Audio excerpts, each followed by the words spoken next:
people, when they believe and they understand with all their heart that they control their destiny through the sweat of their brow. Now, I'm going to tell you something. My family's been in the funeral business for 55 years. 55 years. My grandfather started our funeral home in a little bitty house. He had a 6th grade education, had $3,000, borrowed money, most of that, and he had a dream. And so therefore, I will tell you, over those 55 years, my grandfather, my father, and myself, and all my family, we've signed a lot of death certificates. I've never signed a death certificate where the cause of death was work.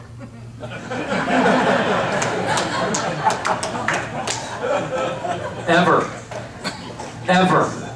And I'm telling you, if you're willing to sit and you're physically able to work, then you don't get a check unless if you're physically able, and I want to make sure, because they've misquoted that. They said that I don't want to take care of those who have special needs. I'm going to tell you something. I got a little nephew that's Down syndrome.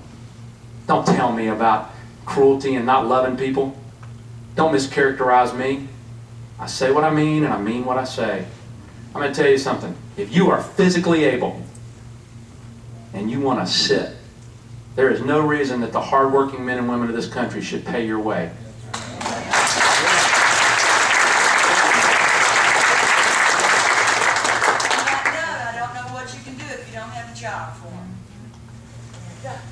And that's right. And we've got to, let me say this, as far as jobs, we talk about priorities and what's important right now. We've got to get this economy up and running, okay? We can talk about a lot of social issues, and a lot of the things that we've talked here tonight are important. But I know of no topic more important than this economy. And yet, we have an administration where 92% of this administration have never worked outside of government. So what kind of solutions do we believe are going to be coming from this administration? No, there's not much, and we've seen. Okay? And so what we've got to do is we've got to put common sense principles back to work. We've got to quit penalizing the people that create jobs. And who creates jobs? Y'all do. Small business, and my family is small business. I've chaired our Bay County Chamber of Commerce. I've served on our Economic Development Alliance. I understand what it means to sweat a payroll and sign the fronts of checks and not just the back of checks. I understand that. And all I want, what got me into this race, all I want is a federal government that's a reflection of the people. And it's not. It's not. It's disconnected. We have got to create a better economy and get this economy roaring. We've got to make sure that small businesses have access to credit. And what we're finding now through the banking and the finance laws that they're passing in D.C., they're harming community banks. The thrift is coming in and they're capturing community banks. And they're ending small businesses' ability to be able to get credit that they need, to be able to invest in their people, and to be able to invest in the expansion of their companies. So you're right. You're absolutely right. I have 2 children that are in college right now. I spoke to a group over in college in Panama City 2 weeks ago, and I told them, you know the sad thing? You're gonna run up student loans. You're going to work around the clock. You're going to cram for finals, and you're going to walk across the stage, and you're going to have a cap and gown and a tassel, and you're going to turn it, and you're going to have a degree in your hand, and then you're going to walk out into the world, and guess what? No one will hire you. We cannot allow that to happen, and that will not happen on my watch. I will make sure that small business gets the energy that it needs, gets the fuel that it needs to get its engine down the track. That is priority 1. This economy. Yeah.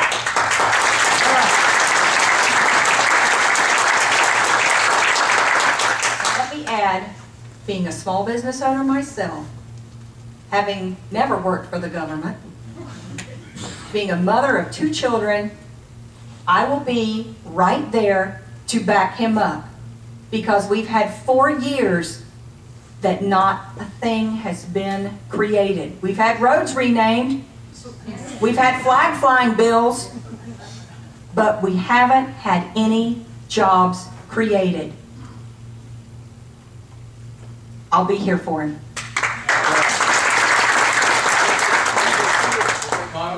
Sutherland. That really has a nice ring to it, doesn't it? We have the situation of the stimulus package, and what's happening is it's all being targeted to Democratic voters. In other words, Republicans are paying taxes to get Democrats elected. Exactly.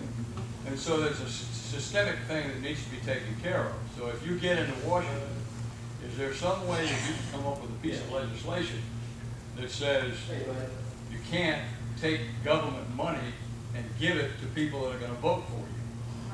You see, in other words, we have a situation here that's going to have to be looked into.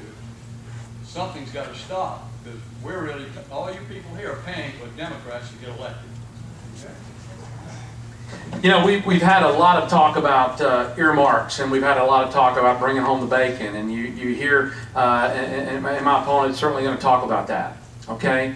I believe that we've got to do a lot better job of budgeting. I know you have to budget in your small business, and I believe we need to do a better job of budgeting in Washington, D.C. You know, there's congressional districts all over this country, and there's a lot of very poor congressional districts and those that are wealthier than others. And I think that, unfortunately, what we find is seniority in Congress always leads to you want to follow the seniority, follow the dollars. You follow the districts that are rich and opulent, it's because of the seniority. And I think that what we've got to do is look at the way you budget in your small business. Okay? You look at your overall, you go to 50,000 feet and you look at all the needs of your company.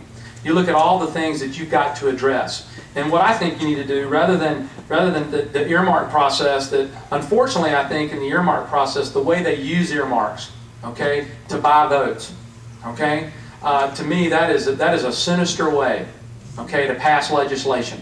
All right? And so therefore I think the whole budgeting process needs to be looked at. The way, we look at the entitlements, Social Security and Medicare and Medicaid, we don't even look at those every year.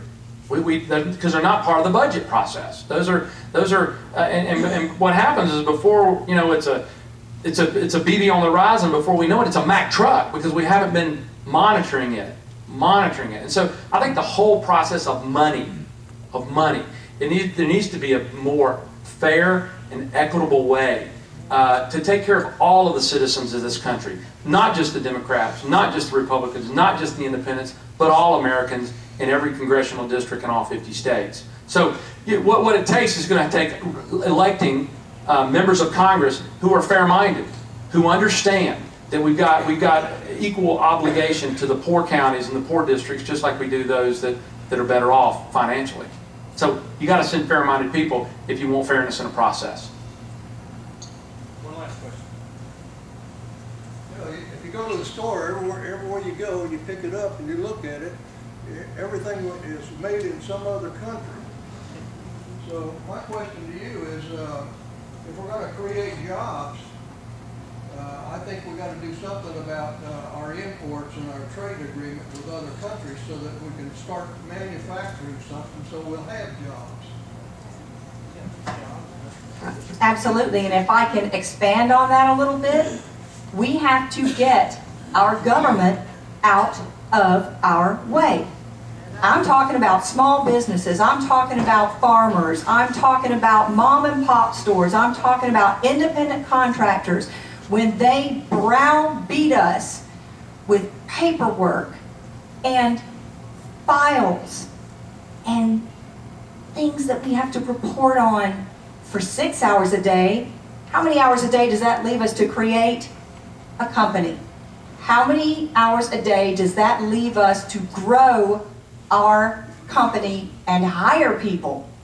The harder they make it for us, the more we cannot compete with those other countries that don't have those hindrances.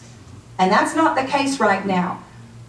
Right now we are spending so much of our time as small business owners reporting to the government and meeting all their minute standards that we don't have the time to grow our businesses and create jobs and hire people who can then go out and spend the money that they earn and get this economy moving again. We have their boots on our necks, and we have to stop them so that we can bring our country back to where it was, and we can once again compete with those other nations that are frankly beating the socks off of us right now. I know this is our last question. I want to say there's two movements going on right now that has harmed American jobs. Congressman Boyd, as you all know, voted for the health care bill. He flip-flopped on that bill. Okay? One of the things that was so damaging about that bill is attached to that bill was a student loan provision. All right?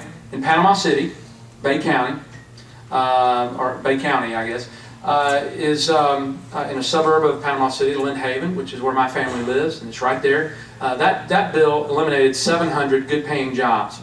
Okay, that was private industry jobs. Okay, so that they could bring those services in-house.